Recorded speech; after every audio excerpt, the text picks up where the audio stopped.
I've been conned. A shyster has taken advantage of my trust in nature and flim-flammed me.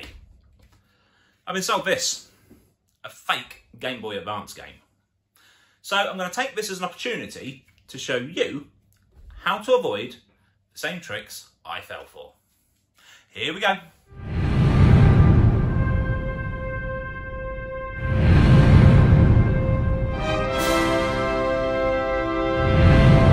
Hello and welcome. Today I'm going to talk to you about this. It's a Game Boy Advance copy of Castlevania, A Harmony of Dissonance. I was walking around the car boot sale on Sunday. It was very slim pickings, and I spotted this just on somebody's stall. It was mixed up with a lot of other car boot clutter, if you like, DVDs, etc. It was the only game they had there, and they wanted £15 for it. Now, I know that on eBay this goes for £60 plus, even as a cartridge only. If you get a box with it, you're looking at a lot more money. And I just bought it as quickly as I could. I could not believe my luck. I wasn't certain whether I'd sell it or keep it at this stage. I just couldn't believe the price. And I didn't really check it properly. So, unfortunately, that's my fault. And when I got back, it turns out it's a fake. So we're going to look and see how we can tell. I'm going to start with the most obvious things. First of all, look where you're buying it from. If you're ordering from a foreign land and the price is unbelievably cheap, you're buying a fake. The gameplay is likely identical to an original, but you are buying a fake. So before you press buy and spend your money, just accept that. If you don't want a fake, don't buy from there. And it doesn't matter what internet site you use. If it's shipping from abroad and it's cheap, it's a fake. Even if it's expensive, odds are it's a fake. Also, if it's advertised as brand new, but it's the cartridge only, it's a fake. These are 20 years old, give or take. If it's brand new, where's the box?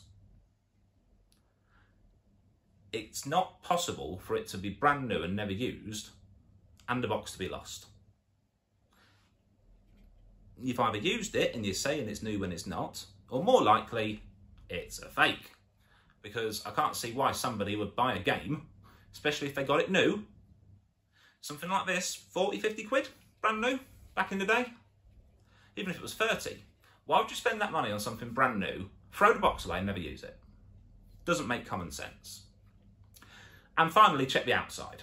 Now, this is something that I have noticed the fakes are getting much better at. I can't tell from the outside of this, apart from one key thing, which I'll have to show you a bit closer, that it's a fake.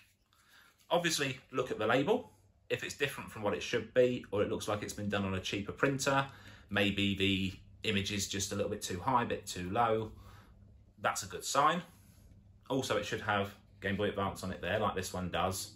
It should have Nintendo on the back with a few other things. And it also should have this, the three-pointed screw. I think it's called a tri-wing, but I'm not quite sure. But either way, this three-pointed screw is used by Nintendo, not just on these, of course, on a lot of their consoles. You do need a special screwdriver. If it hasn't got that, if it's a Phillips head, regular head, it's a fake. Because all of the Game Boy Advance cartridges are used with this three-pointed screw to close them up. Now, there's some obvious things. I have here a original, genuine copy of the game. This one is The Incredibles. I chose it because it shows up the best on this label.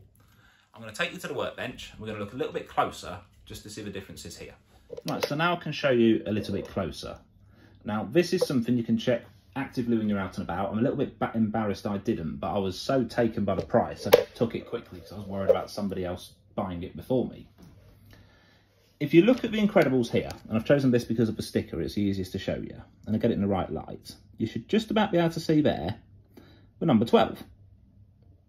Now that is embossed. If you run your nail across it, you can feel a couple of bumps.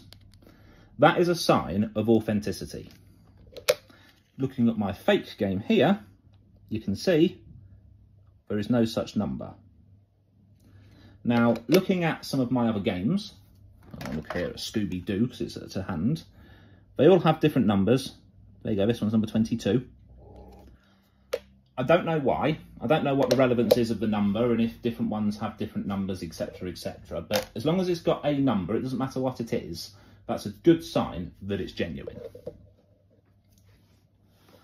Now, when you can't really do this when you're out and about at the car boots, but when you get home, the next thing to do is open them up. So I have got a screwdriver here which will fit. So I'm going to very gingerly open up Castlevania, put the screw there, and it just slides. There you go. So that is the inside of my fake Nintendo game, Castlevania. Here's the Incredibles, which we know is genuine. It is worth mentioning that obviously they don't tend to make fakes of things like the Incredibles because they're still cheap to buy. It's the expensive ones they fake because they can sell them for more money. So again, just a slide.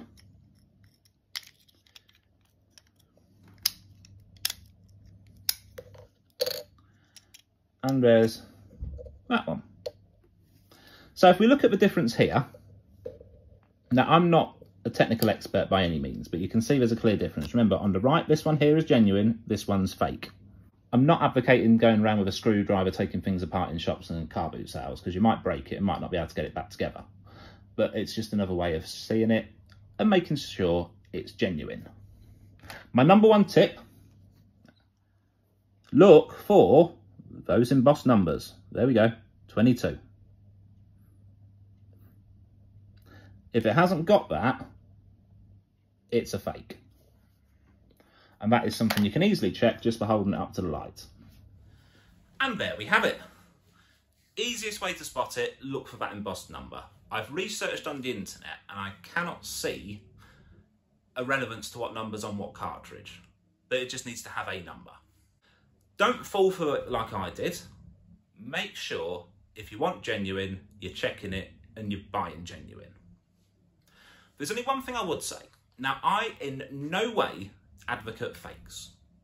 Apart from it being illegal, because obviously there's copyright, it shouldn't exist. It brings down the value of genuine games, and there's plenty of people out there, I'm sure, with games in their collection which they believe are genuine and are not, and they've had their money stolen. One thing I won't be doing with that is trying to resell it in any way, not even as a fake, because it shouldn't be in circulation. But the gameplay is usually identical. I've played this on my DS Lite, I've compared it to numerous YouTube videos showing gameplay, and it is identical. So whilst I would never buy it intentionally, I can still play the game.